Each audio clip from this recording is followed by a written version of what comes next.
What's that sound? It's For Amusement Only, the EM and Bingo Pinball Podcast.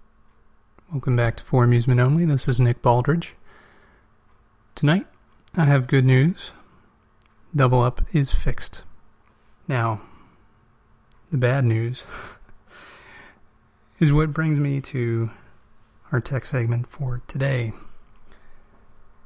So, I went through and cleaned and adjusted every switch that's in the path for the feature lights. As I mentioned last episode, that includes several switches on the mixer and the anti-cheat relay, the tilt trips, and elsewhere.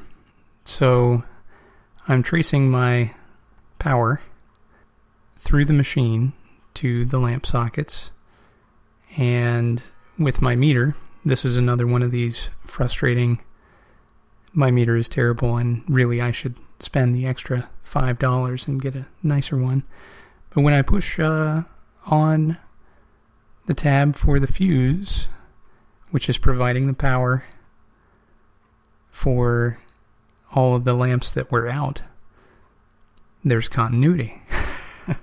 When I go to look from the front of the machine, there's no lamps. And the only thing that was tying them together was the fuse. And so I would clean these switches, and I'd sit and I'd think about it for a minute, and I'd say, it's got to be the fuse. And I came back to that a few times. Then I looked, took the fuse out, replaced it with another one, and it worked. The fuse itself was fine, so I replaced the fuse, and everything was fine. So that leads me to 2 points about fuses, and there's more to talk about with them as well. So the fuses are there to protect various circuits. If there is an overload condition where a particular circuit is drawing more current than it's supposed to, the fuse filament will heat up and break, and this breaks the circuit, preventing damage to the machine. So, on Bally machines of this era, the fuse blocks are terrible. Terrible, terrible. They are very low quality, and they're essentially just stapled to the side of the cabinet.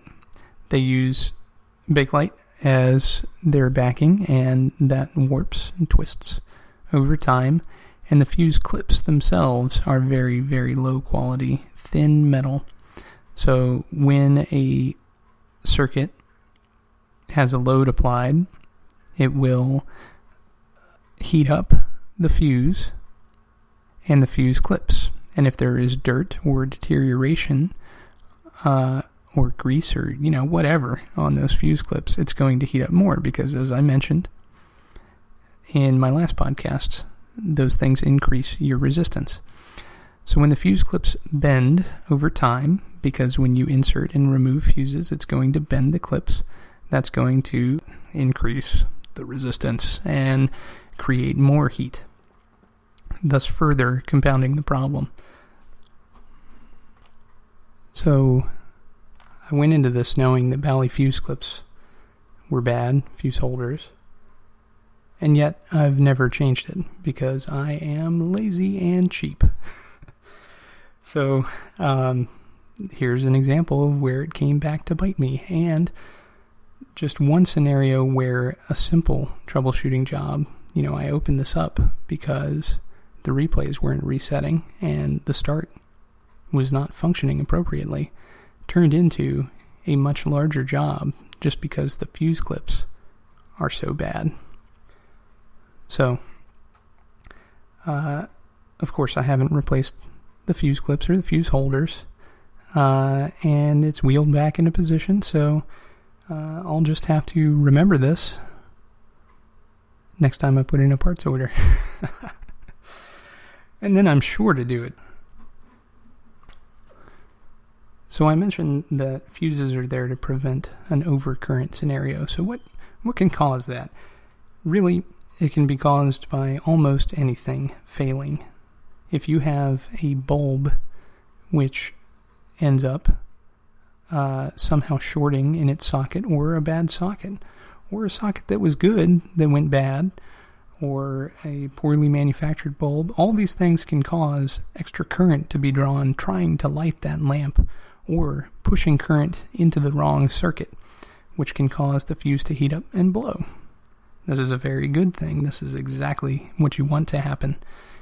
If the fuse didn't exist, then what would happen is eventually the machine would catch on fire, and that's not something any of us want. So, part of the reason that paperwork is so important is that it gives the fuse values for the machine. And when I say paperwork, I mean the manual and schematic, especially the schematics on EMs. You want to review the fuse values. Even if the label, which is printed and posted in the machine, is no longer there, you want to review what the schematic shows and ensure that the fuses which are in the machine are correct for the machine. If the fuse value is too little, then the circuit will most likely not operate as designed, and the fuse will blow almost immediately. If the fuse value is too high, you're doing a similar thing to having no fuse in there at all, and you're allowing much more current to flow into that circuit than it was designed to handle. One must be very careful not to overfuse. Resist the temptation. If you have fuses that are blowing, that means that you've got a problem, and you need to find it and take care of it, rather than trying to put in a higher fuse value and allowing the machine to come to harm. I'm lazy, but I'm not stupid. So, I'm excited that I get to play Double Up again. And after I got it working, I played my first round, got a hit for 6, and got that old feeling again that I get when I made my first hit on a bingo. Just brings me right back to that day. It's just as enjoyable now as it was then. So, as I mentioned earlier, I was a little cooler on Double Up and hadn't been playing it much, but now I think I'm going to start trying to get that elusive 4 in the star zone for 600 hits. 600 replays. So, remember, the lesson for today is and ensure that your fuse values are correct. And that holds true for any machine.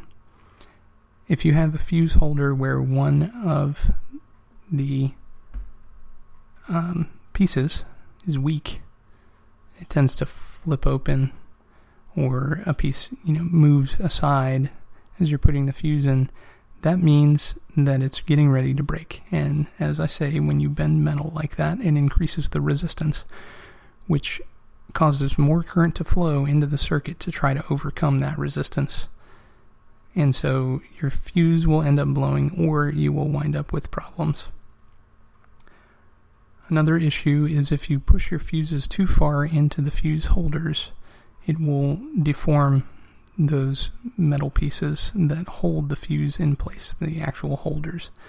And this is something you want to avoid as well. Basically, the fuse just clips right onto the surface. You push it in, and it snaps in, but you don't have to push very hard. If you're pushing hard and parting the metal, then you're doing it too hard. You need to back the fuse out and make sure that it is appropriately tensioned. However, again, if you're bending the fuse clip, then you're increasing resistance, and there's no way around that. So, in a worst case scenario, I've already changed all of my fuse holders, but I still have fuse problems. Well, the first thing to suspect are your solder joints. In Double Up, for instance, the bingo that I was just working on, There are 3 illumination fuses. One that provides the GI, one that provides the score lamps, and one that provides the feature lamps. Score lamps were working. GI was working. But the feature lamps were not. And that feature lamp circuit holds most of the back box in its grip. There's the red letters for the red letter game. There's the Star Zone stuff. There's the Mystic Lines. And there is the time tree. And so without any of that information, it makes it very hard to know what you've got and when your time is running out to use a particular feature.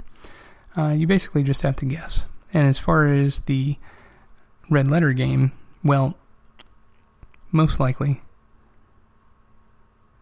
it's going to be red letter and 3 in the star zones. But sometimes, maybe, it's 4 in the star zones for 600 replays, and you would have no idea which was which. The trip noises are almost exactly identical. So there are no audio cues to figure out what you got. You just have to play it and see. So those 3 illumination fuses are wired together on the fuse block. When you're changing the fuse block, you need to make sure that you completely mirror the wiring. And the way that I normally do it when I'm changing a fuse block is to move one wire at a time to ensure that I'm doing it correctly. This will also prevent you from miswiring the fuse block and causing all kinds of weird problems and hopefully blown fuses. I've worked on a game where the fuse block was miswired, and the only way to correct that is to read the schematics. So next time we'll talk about some of the symbols which are located on the schematics and how you can use them as a map to the inside of your game. This is a topic that we'll take fairly slowly. It's fairly complex, and a lot of people are freaked out by the schematics, but really, they are one of your best friends when trying to troubleshoot a problem with the game. So, until next time, this is Nick Baldridge. You can reach me at foramusementonlypodcast@gmail.com. foramusementonly.libsyn.com is our web address. You can also find us on iTunes, Stitcher, Pocket Casts, RSS, and even on the dreaded Facebook. Talk to you next time.